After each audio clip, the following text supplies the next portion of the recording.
अगर कोई आपसे कहे कि एक घर ऐसा भी है जो रात में रोता है, जिसकी दीवारों में दरारें नहीं बल्कि चीखें छुपी हैं, और जो भी उस घर के अंदर गया वो फिर कभी पूरी तरह वापस नहीं आया, तो क्या आप यकीन करेंगे? आज की ये कहानी एक ऐसे ही घर की है, एक ऐसे सच की जिसे कागजों में कभी दर्ज नहीं किया गया, लेकिन जिसे आज भी लोग महसूस करते हैं। उत्तर भारत का एक छोटा सा कस्बा, शहर से कुछ किलोमीटर दूर, जहां सड़क अचानक खत्म हो जाती है और शुरू होता है सन्नाटा। इसी सन्नाटे के बीच खड़ा है एक पुराना घर, टूटी हुई दीवारें, बिना शीशों की खिड़कियां और एक दरवाजा जो आधा खुला रहता है, जैसे किसी का इंतजार कर रहा हो। स्थानीय लोग इसे कालिया हवेली कहते हैं। दिन में भी लोग इस घर के सामने रुकते नहीं और रात में यह इलाका पूरी तरह खाली हो जाता है। लेकिन सवाल यह है, क्यों? साल था 1998। इस घर में रहता था एक छोटा सा परिवार, रामदीन, उसकी पत्नी सविता और उनकी 8 साल की बेटी पूजा। पड़ोसियों का कहना था कि घर में अक्सर झगड़े होते थे, लेकिन किसी ने कभी नहीं सोचा था कि एक रात पूरा इलाका चीखों से गूंज उठेगा। सुबह जब दरवाजा तोड़ा गया तो अंदर का नजारा ऐसा था कि पुलिस भी कुछ पल के लिए चुप हो गई। रामदीन और सविता की लाशें जमीन पर पड़ी थीं, लेकिन कहीं खून नहीं था, कोई हथियार नहीं, कोई संघर्ष के निशान नहीं।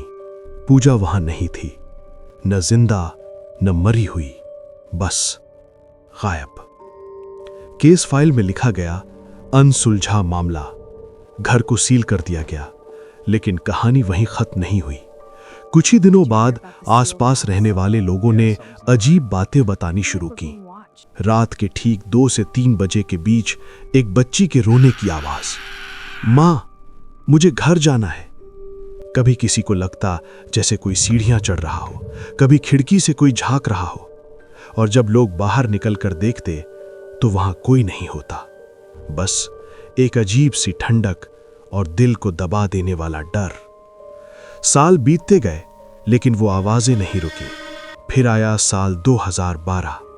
3 कॉलेज के दोस्त अमन, रोहित और विकास इस घर के अंदर जाने का फैसला करते हैं। उनका कहना था, डर जैसी कोई चीज नहीं होती। रात के करीब 12 बजे तीनों घर में दाखिल होते हैं। पहली मंजिल सब कुछ सामान्य।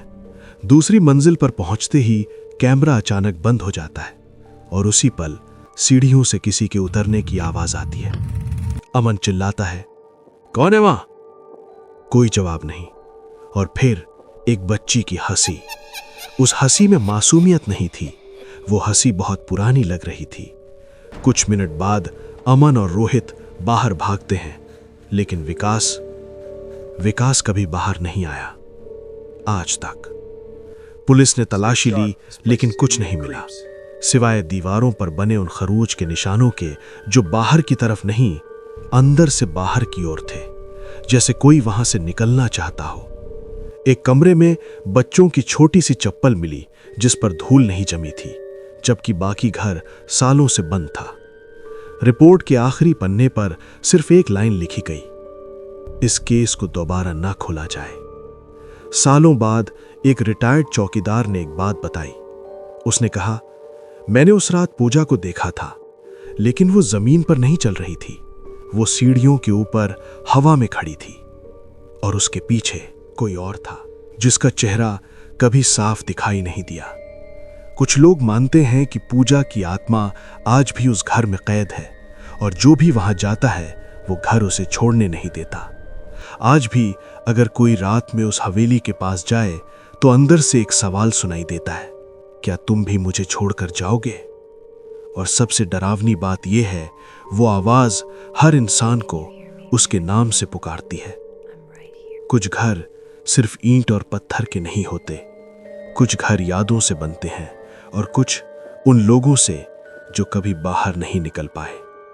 अगर कभी उस रास्ते से गुजरना पड़े तो पीछे मत देखना, क्योंकि हो सकता है इस बार घर आपको देख रहा हो।